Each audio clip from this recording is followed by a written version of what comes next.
He waited 50 years to say it. Then Jack Nicklaus stopped pretending. The old man leaned toward the microphone, and something in his eyes had already surrendered.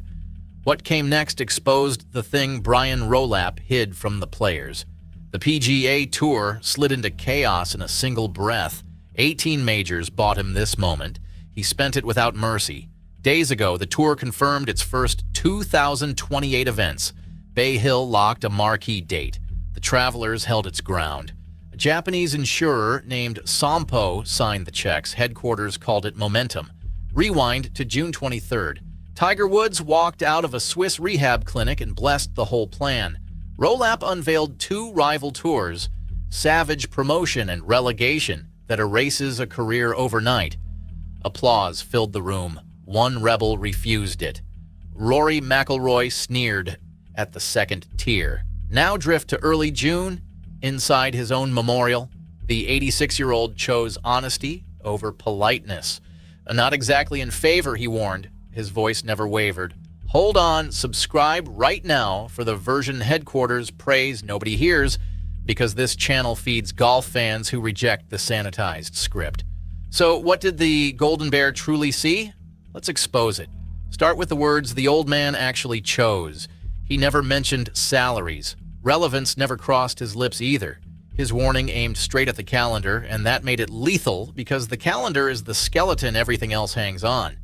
Nicklaus studied the modern schedule and saw the biggest events crushed together into a few frantic months. Stars get squeezed. Fields thin out. The stretch between the Masters and the PGA Championship this spring became a pileup of signature stops, a team event, and a major, all elbowing for the same patch of oxygen. Here's the part that stings. A golfer cannot peak while sprinting through that gauntlet. Nicklaus knew it in his bones. He could handle 2 weeks back-to-back, occasionally a third before his body begged for rest. Justin Thomas has described the same grind as brutally tough, so the best players protect themselves, and they simply skip. When they skip, the marquee showdown fans paid to witness quietly evaporates. Scottie Scheffler against Rory McIlroy turns into a fantasy instead of a fixture. That one observation cracks the whole gleaming project wide open because the schedule was never the disease. It was the symptom. The real machine sits underneath, and Rolapp switched it on for 2028. Golf gets torn into 2 levels. The upper world, branded the Championship Series, gathers roughly 24 events between February and August, wrapped around the 4 majors and the Players' Championship. About 15 of those are tour-run stops carrying $20 million purses capped at 120 players, and here comes the detail that slipped past most viewers. Every one of them now includes a halfway cut.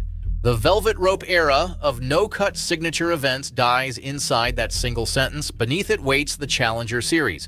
20-plus tournaments, a $4 million minimum purse, wider 144-man fields, all marketed as a proving ground rather than a graveyard.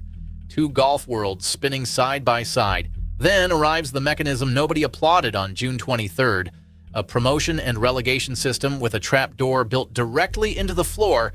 Finish a season ranked outside the top 90, and your place among the elite vanishes. The tour dulled the blade slightly.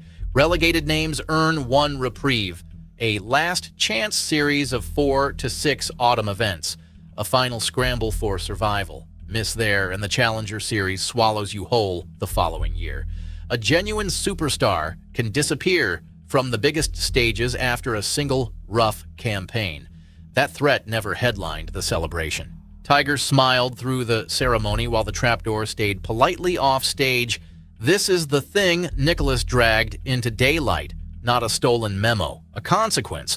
The polished rollout sold opportunity to the cameras while quietly installing a structure capable of burying the very men filling the grandstands.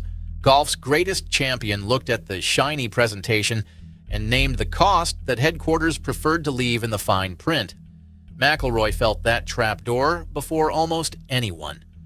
During U.S. Open week at Shinnecock Hills, the world number 2 examined the second tier and dismissed it as a glorified corn ferry, a jab at golf's developmental circuit.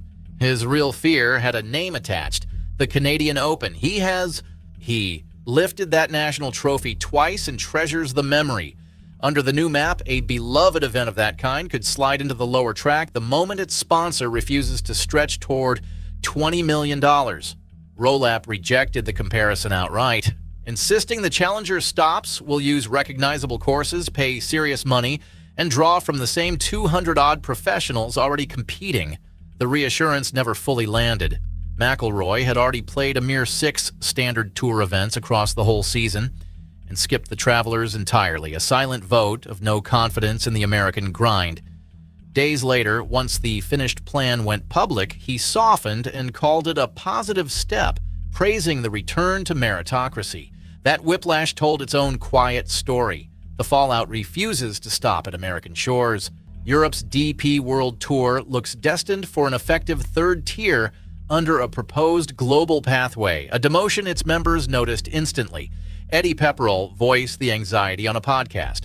Nick Taylor wondered aloud what becomes of a professional bard from defending his own national open. National championships across the sport suddenly hinge on a sponsor's willingness to match a $20 million bar. Fall short of it, and a century of heritage gets relabeled second class. Chaos even seeps into the top tier. The Genesis Invitational carries a cloudy future since its home at Riviera hosts Olympic golf in 2028 and a U.S. Open in 2031.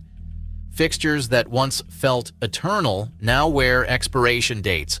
Behind the entire blueprint stands an outsider. Rolapp forged his reputation inside the NFL, arrived as PGA Tour CEO in the summer of 2025, and formally seizes the commissioner's chair on the opening day of 2027. Replacing Jay Monahan, he warned from the start that golf's traditions would never chain his hand. His chosen template is English football, a world where clubs climb and tumble between divisions on merit, and the tension never sleeps. Transplanted onto fairways, that philosophy treats a cherished tournament as a slot to be won or forfeited rather than a landmark to be honored. Woods supplies the plan its credibility. The 15-time major champion chairs the committee that engineered it, and his June appearance carried enormous weight because it marked his first sighting since a March rollover crash near his Florida home, a DUI arrest, and roughly 6 weeks inside a Swiss rehab facility. He has missed every major this year. That moment on stage read less like a triumphant homecoming and more like a fragile blessing, and headquarters needed it desperately. The scheme stopped being theoretical this very month. Ponte Vedra Beach began stamping concrete 2028 dates onto the map. The Century claimed a spot. Bay Hill's Arnold Palmer Invitational locked itself in next. Then came word that the Travelers would hold firm at TPC River Highlands. A Japanese insurer named Sompo arrived carrying fresh money in a brand new event. Rolapp has openly targeted Philadelphia as a growth market, while New York, Boston, and San Francisco circle as expansion candidates. Sponsor exemptions, those old backdoor invitations that once let a hometown hero sneak into a major field, get abolished across the top tier.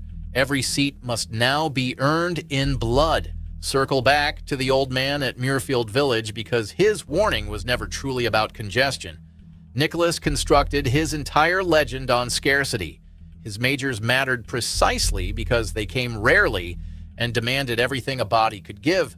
Rolapp chases the opposite ideal, a relentless week-to-week product built to devour attention and outbid rival sports for the nation's eyeballs.